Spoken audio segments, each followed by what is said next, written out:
What's up, guys? It's Drifts and Lifts here. All right, so today's episode is going to be pretty exciting for you guys. As you can see, we're at Haste Performance here in Chilliwack, BC, my hometown. So this is the tuning shop that I go to for all my stuff. Dan here has tuned pretty much every single one of my cars that I have owned and actually got properly tuned. So as you can see, we got the panel wagon on the dyno right now. So I kind of surprised you guys. I wasn't really planning on doing this so soon. Instead of building a new motor, instead of doing it properly, because I don't have the funds currently to do a full motor build, I got another red block and I just slapped it in. We slapped the bigger turbo on it, and it's pretty much just a stock B230 FT motor from 1990. My good friend and roommate Oliver had his red 740 turbo that he actually crashed at the track. He ended up getting another car, and he had that sitting at his dad's house in Mission, just chilling there for a while. So I said, hey Oliver, I'll help you pull the motor and part the car out and take all the parts off of that you want so we can get it out of there and scrapped, and if you give me the motor from the car. So the motor has 300,000 kilometers on it roughly, maybe a little bit more, so it's in fairly good shape. You know, as far as the compression numbers, we haven't even compression tested it, but it doesn't really have piston slap, and like if you pull the dipstick, it's not like bleeding compression or anything like that. So seemed like a pretty good runner, and in Oliver's car it was a good runner that, you know, made good factory boost and that kind of thing. So what we did, instead of the crazy head setup that we had last time, so the 531 head, if you guys haven't seen all that, go check out a few episodes ago when we had that on the dyno. We had Miss Huff's ported shaved 531 head on a turbo block, and it was essentially too high compression for what we were trying to do there. So the car was, you know, we tuned it, it made 317 wheel horsepower and 250 foot-pounds of torque roughly. But it was kind of fragile. It was a bit fragile of a setup just because it had to rev so hard. The camshaft was too aggressive for kind of what we wanted. So too high compression with a turbo and a crazy cam like that. It wasn't good enough in the low end. It really didn't make a lot of low end power, and it made all the power in the top end. So as fun as it was really cool for a bit there, but it's not really a safe motor to run for lots of abuse and that kind of thing. So you know, having to rev the motor to get all the power up to the 8,000 mark, and being so high compression, it wasn't really thought out super well. It was more of an experiment where we just slapped it together and got it tuned and saw what happened. So this setup is a lot more stock. It is literally a stock head. Unfortunately, it's not going to flow as good as the head we had on it, but it has a K-cam, so a lot less aggressive of a cam. It's not a factory cam. The specs on it are 270 degrees of duration intake and 257 degrees of duration on the exhaust valve. So I think it is a 12 millimeter lift, so nothing super crazy. My last cam, like the NA cam, is 13 millimeters lift, 302 degrees duration, so way more gnarly. Anyway, so we got on the dyno. Dan's been doing a couple power pulls so far, and it seems like where we just basically took the power that was in the top end and we moved it down. So a lot better torquey setup. It's going to be a lot better for like mid-range and stuff. It's going to be a lot better on fuel. Not that I really cared because I don't really drive the car long distance or anything.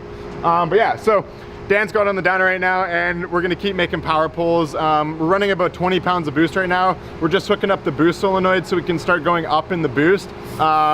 We'll show you guys the dyno graph after, like in the comparison from the old setup to this setup once it's done tuning. And we'll also show you guys this setup compared to Goldie. So if you remember Goldie, you know, that car was way back in the day, probably about 4 years ago now.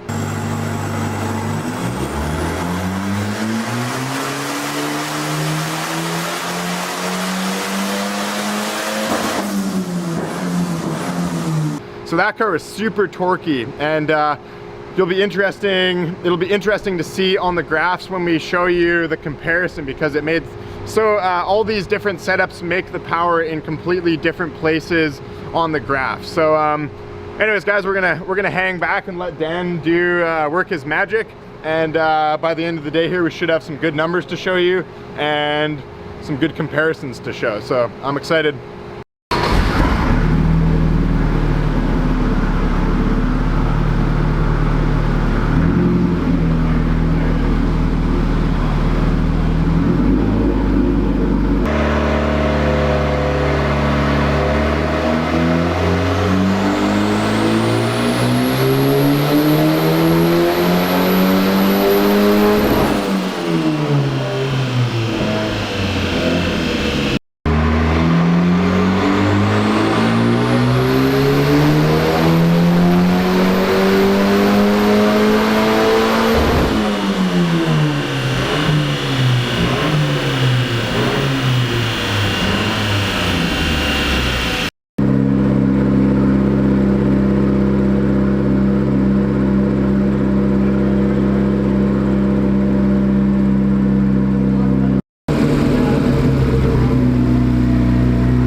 So spicy. M46 snapping torque. Ha ha ha.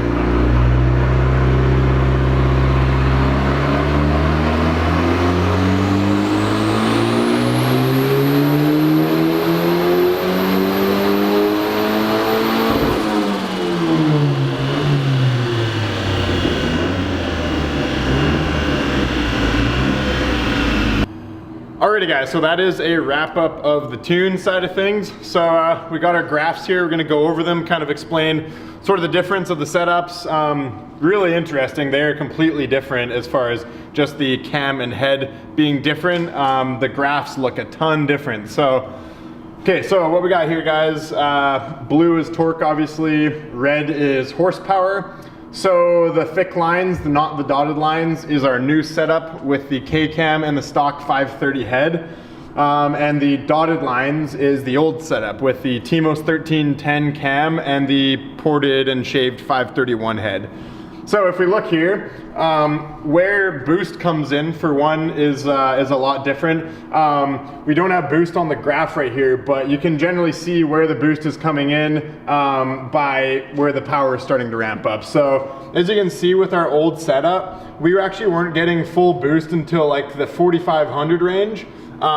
With this new setup, we're hitting full boost around the 3500 range. So it's a whole like 1000 RPM sooner that we're actually hitting full boost.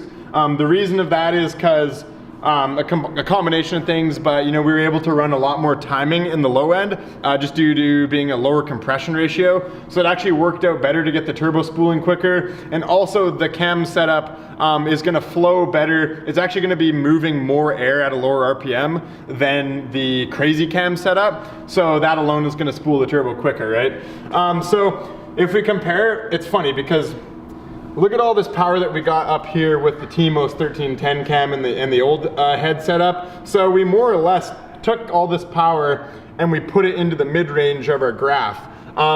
I'm gonna say right now that the boost levels that we went with are different. So it actually did take more boost to make this power, whereas the old setup only took 20 PSI. This took about 25 pounds of boost to make this power. So a little bit of a, maybe not the best representation just because we are running different boost, but it really does show you how much better the old cam setup pulled in the top end. Like it really wants to move all the air, you know, once the RPMs start moving. So yeah, it's just really interesting. So like look at, we made our peak torque 291 foot-pounds. So that happens around the 4500 RPM mark. Whereas peak torque last time was over 5,000 and we only had 247 foot-pounds last time. So horsepower is obviously quite a bit different. Last time 317, pretty much 318 wheel horsepower. Mind you guys, this dyno is a little bit hard on things. A dyno jet will read higher than this dyno for sure, generally by 10% or maybe a little bit more. But as we can see here, our K-cam setup made 283 wheel horsepower at around the 6,000 RPM mark. So not as a rev happy as a motor, it's much more torquey and low end kind of this time around. So this is gonna be better for fuel economy. It's gonna be better for just cruising on the highway and stuff like that. I'm gonna have the power a lot sooner. It's not gonna sound as crazy with all, you know, with the RPMs. We were running almost 8,000 RPM last time.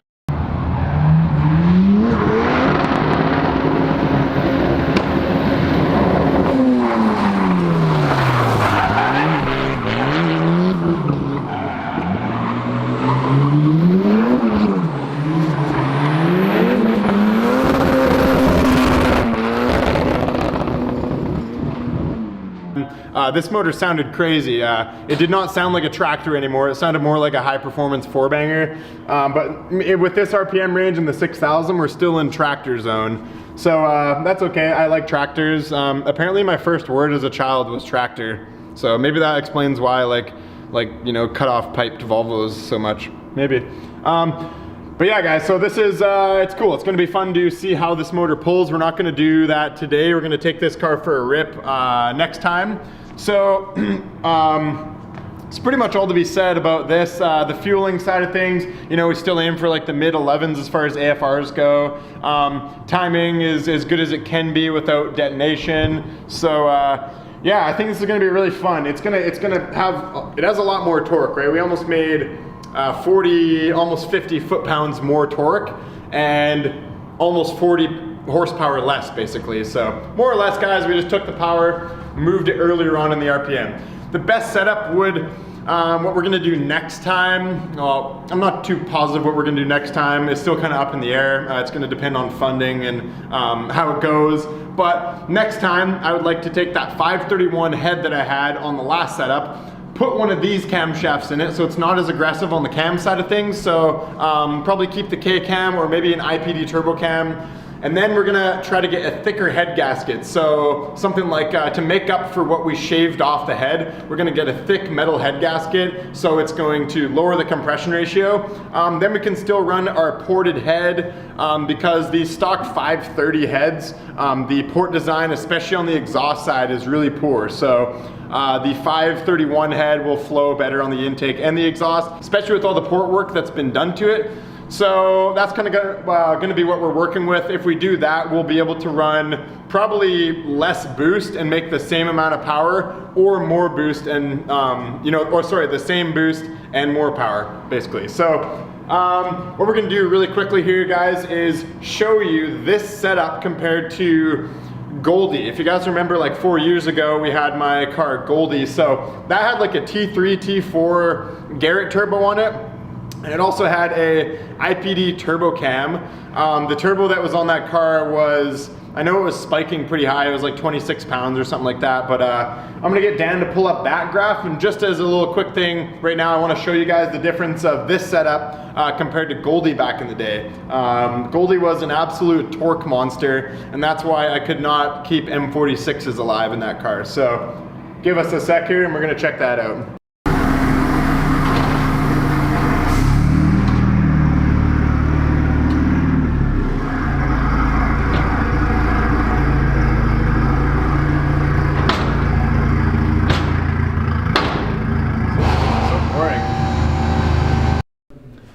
Alrighty guys, so really cool. We got 2 different graphs up on the dyno now. I just really wanted to show you guys this because I thought it was super interesting. So we got Goldie.